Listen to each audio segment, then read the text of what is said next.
It is past midnight over Novorossiysk, and the only sound on the black water is a low mechanical buzz getting louder. On the deck of a Russian frigate, a lookout turns toward it, half a second too late. Then the stern erupts. The flash throws hard shadows clear across. Steel screams. Burning fuel runs out over the water, and the most heavily armed warship Russia has left in the Black Sea is on fire at the one port the fleet swore the war could never reach.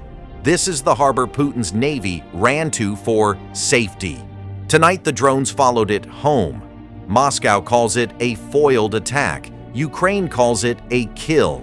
What is certain is that Russia's Black Sea fleet is running out of places to hide. Welcome back to Defense Declassified. To understand why a handful of drones in one Russian harbor matters this much, you have to understand what was sitting in it. After Ukraine put the cruiser Moskva on the seabed and turned the fleet's home port of Sevastopol into a shooting gallery, Russia did something its navy had not done in living memory. It retreated. The Black Sea Fleet pulled its most valuable warships more than 300 kilometers east to Novorossiysk, a commercial oil port on the Russian mainland, far from Ukraine, ringed by mountains and stacked with air defense. And the prizes it parked there were its frigates, the Admiral Makarov and the Admiral Essen, guided missile frigates that each carry the Kalibr, the long-range cruise missile Russia has fired into Ukrainian cities for years. With the Moskva gone, these ships were the fleet's main striking arm. Beside them sat a Project 1239 missile boat, a rare, fast attack craft that rides on a cushion of air. This was the heart of a fleet that once ruled this entire sea, gathered behind what Moscow believed was an unreachable wall. Rewind to why they ran. For 2 years, Ukraine had almost no navy, so it built one out of robots, cheap long-range strike drones that fly hundreds of kilometers on engines no bigger than a lawnmower's, and explosive sea drones that race across the waves with no one aboard.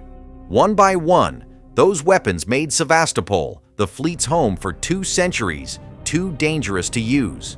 So the ships moved east to Novorossiysk. On a map, it looked safe. The Ukrainian coast is 200 to 350 miles away. Open water, then a hard mountain shoreline, then the guns. But distance only buys safety against weapons that run out of range, and the man hunting the fleet had spent 2 years making sure his never did. His name is Robert Brovdy, call sign Magyar. He commands Ukraine's Unmanned Systems Forces, a branch built around a single idea.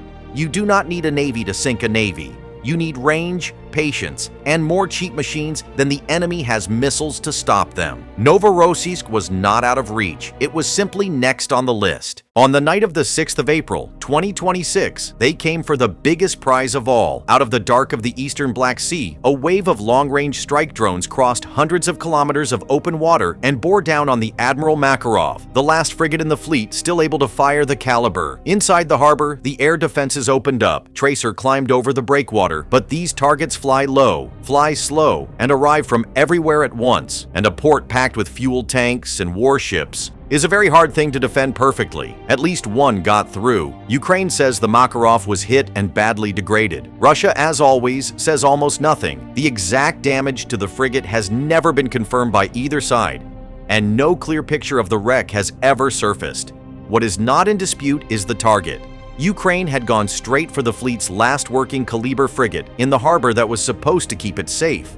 That same night, the strikes reached out and hit the Sivash, a platform Russia had been using as a forward eye out at sea, plucking out one of the fleet's sensors over open water. 6 weeks later, on the night of the 23rd of May, they came back, and this time, they came for everything at once. Long-range strike drones and explosive sea drones hit the port in the same window. One group went for the Admiral Essen, the Makarov's sister ship, and another Kalibr carrier.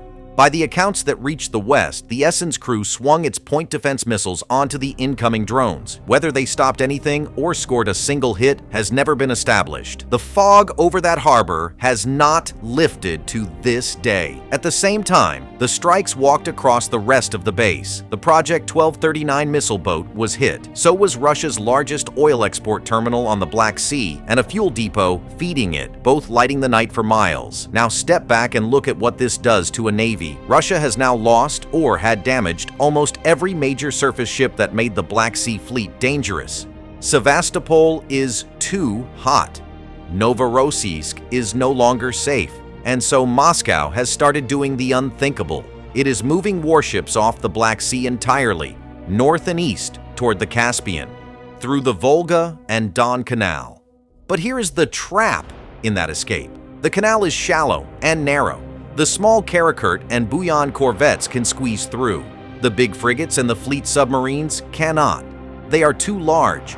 The most powerful ships in the fleet are now stuck in a sea where every harbor is in range. For 2 centuries, the Black Sea Fleet was the instrument that let Russia push south. It took Crimea. It bombarded Ukrainian cities with cruise missiles launched from these very frigates. Now it is a fleet in hiding, shuffling between shrinking pockets of safety, hunted by an enemy with no battleships, no carriers, and almost no warships at all. Just thousands of cheap machines and a coastline to launch them from. The lesson of Novorossiysk is colder than any single hit. A great navy does not have to be sunk to be beaten. It only has to be denied every safe place to float. But the drones that did this are evolving fast. The next ones will not just carry explosives. They will carry other drones, launch them far out at sea, and turn a single boat into a swarm. The motherships that learn to hunt fleets from 100 miles out. That story next time on Defense Declassified. Until then, stay sharp.